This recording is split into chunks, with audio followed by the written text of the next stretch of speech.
It's your nerdy suburban farmer, and I'm in the worm area today, updating the bins. It's been a little over a month for the bins that I restarted, and just wanted to update the progress on them. Now, with this bin, even though I have two totes that I'm just putting the cardboard and the scraps in, between the two bins they look a little different. So I'm going to show you some of the differences right now. Now, when you do totes, most of the time the totes will be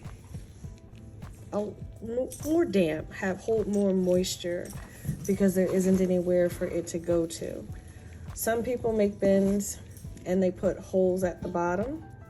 I don't put any holes at the bottom of my bins. So the open space at the top of the lid is the only place where the moisture evaporates from. And especially here in New Jersey in the summer, it's very humid. So these bins tend to run wetter in the summertime. So that's one thing to note if you're just getting started. Your bin will definitely be wet and hold more moisture in the summer if you're in a humid area, and you want to try to alleviate that by making sure that you add cardboard or any other carbon material that you're using to try to help and cut down on the moisture. But in this bin, aside from the squash, which is kind of dry, the worms have eaten most of their scraps from the previous week. I also put seeds in my bin. I don't mind when the sprouts come up because I just use them as another food source for the worms. So I'm gonna add the food to this bin and then move to the next one. All right, for bin number 2, I added cardboard to the bin last week to try to help with the moisture in this one. And I'm leaving the bubble wrap off because the bubble wrap is meant to hold in moisture. When you look at this side and this side versus the center, you'll see that the cardboard has dried out along the edges, but in the center it's wet.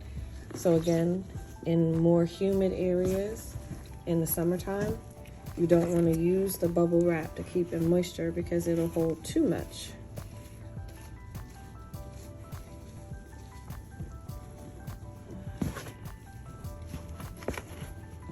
And then this week, I'll turn in the cardboard, but you can see there's still some scraps of the squash that they had last week. These break down a lot slower. So you'll notice vegetables that hold more water in them will break down pretty quickly. The worms can get that and break down. But things that don't have a high water content tend to hang around for a couple of weeks. Nothing to be alarmed about. It'll eventually break down. You can break down mango pits. It takes a while, but you can even break down the pit of a mango in your worm bin. So I'm just gonna turn this over, and this one kind of looks just like the sister bin that got restarted at the same time. Good castings in here. The worms are happy and moving around.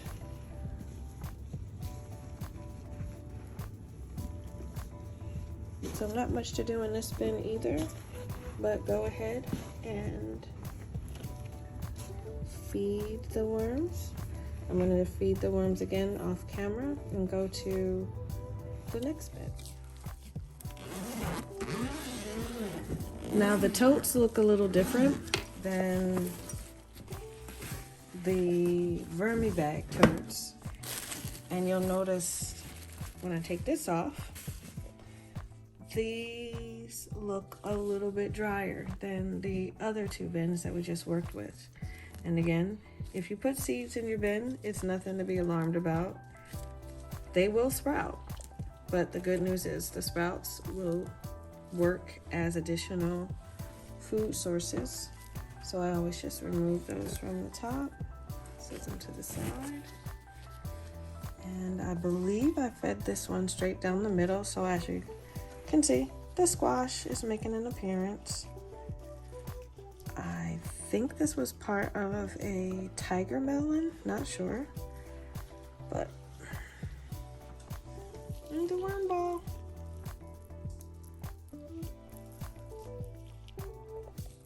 Something must have been good right there to them. They're all clumped up in a bowl. But it looks like they also ate a good portion of their food from last week. But with this one, these castings are a little flakier. They're not as clumpy as the previous bag. Oh look, this is a remains of a watermelon. I think it's pretty cool what worms can do to food waste. So this is what's left of the rind of a watermelon. But going back to the castings, they're not as clumpy. They're actually a great consistency if you were ready to harvest. But the tote versus the Vermibag tote allows more air to circulate. So it becomes a good way for the moisture to evaporate from around the bag. So if it came to you being in a humid area, you might want to look into some type of Vermibag or other composting bag that will allow you to evaporate a lot of the moisture off so it doesn't stay so wet. Either way, you can still harvest your castings. You just have to do a little bit more work to dry them out at the end.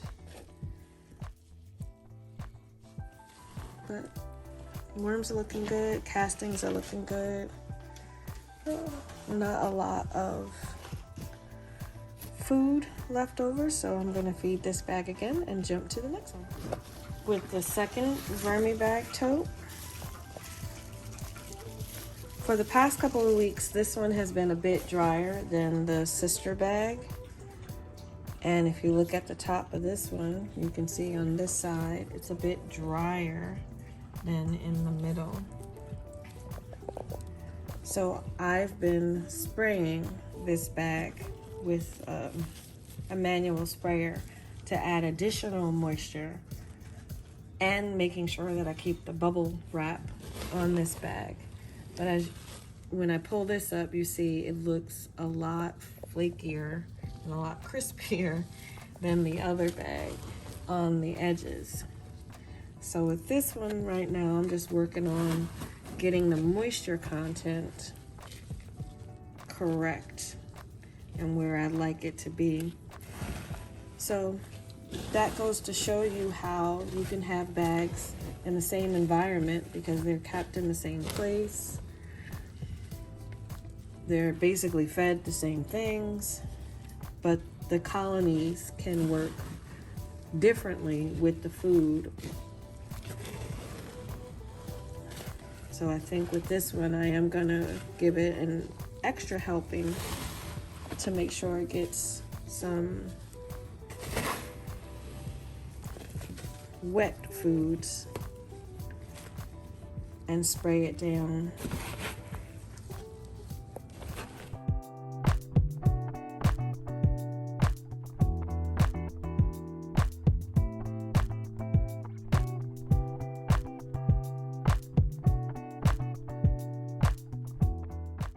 Now, once the food is covered, I will take my continuous sprayer and spray along the outside edges and the inside of the bin just to add a bit of moisture in hopes that it will not get too dry as it has been. Investing in one of these continuous sprayers is a really good idea, as you don't have to constantly squeeze the bottle to pump out the water.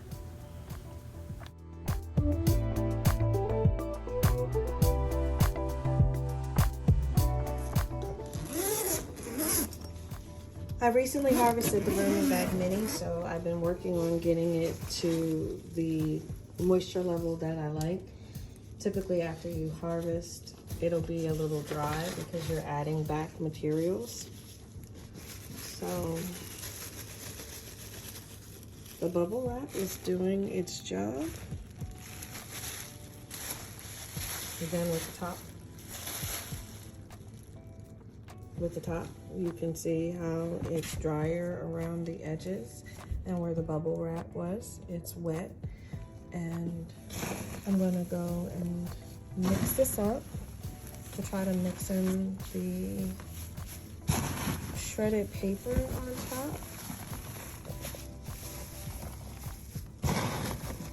Now, underneath it, it's pretty damp.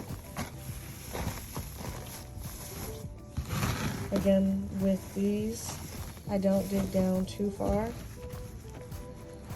I kind of take the first couple of inches. And there's a lot of squash remnants in this one. I'm not gonna add any more shredded cardboard or newspaper, but I am gonna add more food, even though it looks like there's a lot of food in here. Again, it's the squash that doesn't break down too quickly, and I don't see that any of the worms have moved in to really try to break down.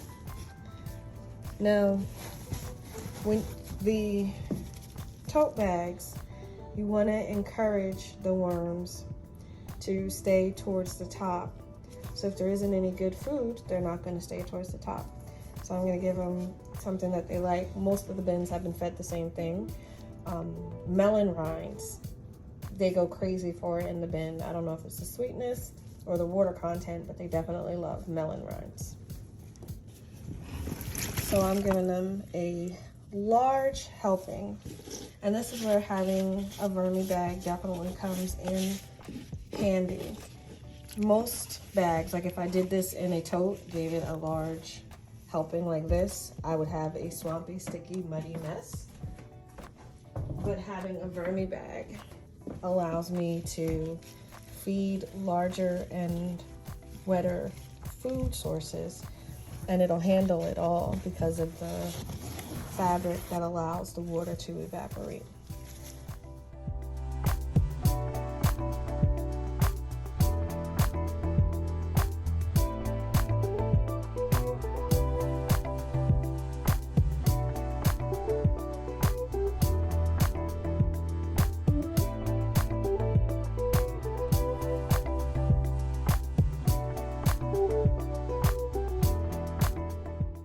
And I'm just going to kind of tuck the food into the shredded scraps that are already here, and feeding melons, cantaloupe, peppers, this stuff that has a lot of water content will help encourage the worms to come back up to the top. And just cover it up. Oop.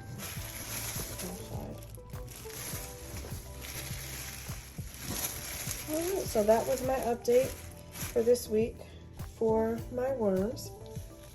I'll try to become more consistent with posting about the worms, but I'll definitely update, if not weekly, bi-weekly on the worms. Thank you for watching, and have a good day.